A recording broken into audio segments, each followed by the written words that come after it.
নলবাৰী জিলাৰ উত্তৰ ধৰ্মপুৰ আঞ্চলিক ক্ৰীড়া সন্থাৰ উদ্যোগত স্থানীয় কৈঠালকুছি হাইস্কুল খেলপথাৰত অনুষ্ঠিত হৈ যোৱা নৱম বাৰ্ষিক দেৱেন্দ্ৰনাথ বৰ্মন আৰু মহেশ চন্দ্ৰ দাস সোঁৱৰণী প্ৰাইজমানি আৰু ট্ৰফি ফুটবল প্ৰতিযোগিতাত চামতা আঞ্চলিক ক্ৰীড়া সংঘই চূড়ান্ত বিজয়ীৰ সন্মান অৰ্জন কৰে।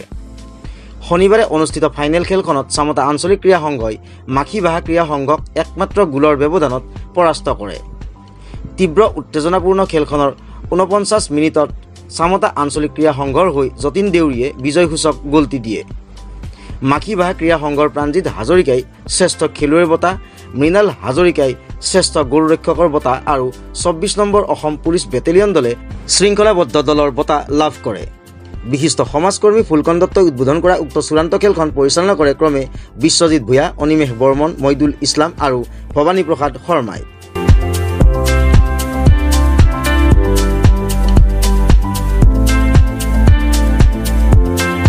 অতুল ভূঞাৰ প্ৰতিবেদন, প্ৰতিবেদক লাইভ।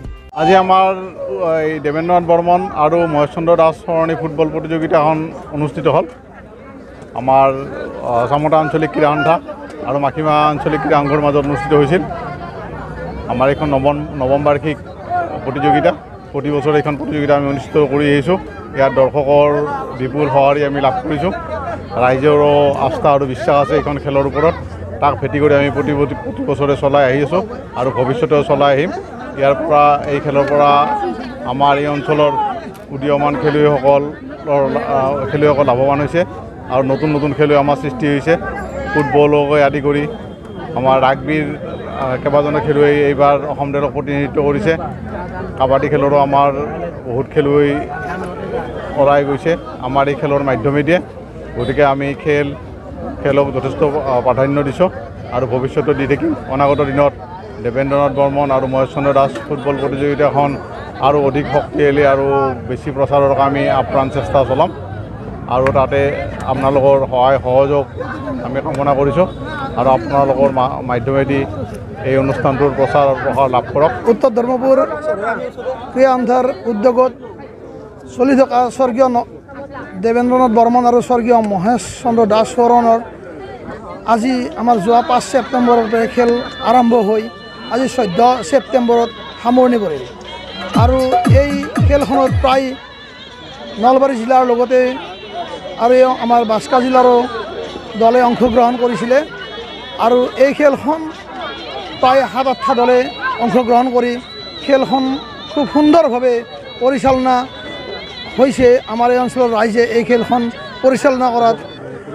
বৰ সহযোগ কৰিছে আৰু তথা এইসকল খেলুৱৈৰ যি খেল প্ৰদৰ্শন, এই খেল প্ৰদৰ্শনটো আমাৰ উত্তৰ ধৰ্মপুৰ ৰাইজে উপভোগ কৰি বৰ আনন্দ পাইছে আৰু এই চেগতে আমি ৰাইজকো ধন্যবাদ জনাইছোঁ আৰু আমাৰ সাংবাদিক বন্ধুসকলেও এই খেলখন খুব ভালদৰে চলাত আমাক সহায় সহযোগ কৰিছে।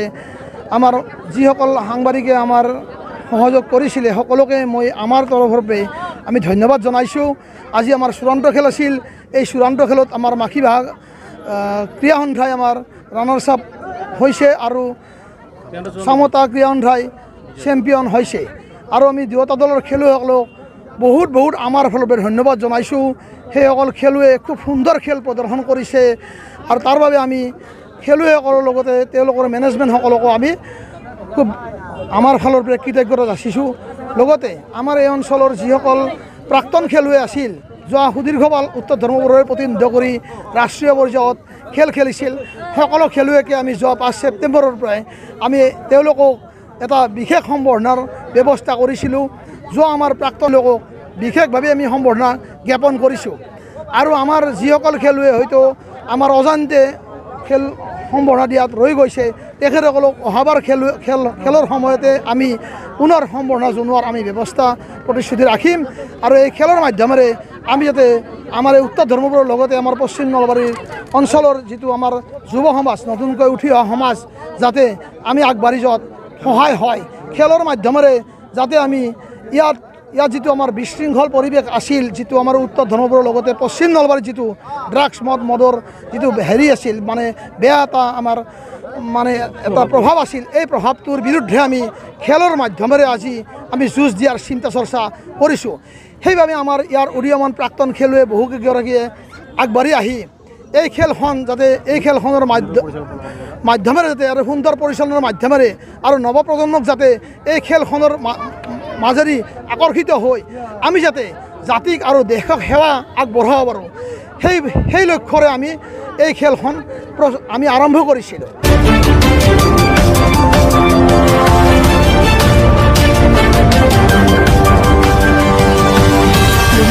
প্ৰতিবেদক লাইভ পোহৰৰ দিশে এখোজ।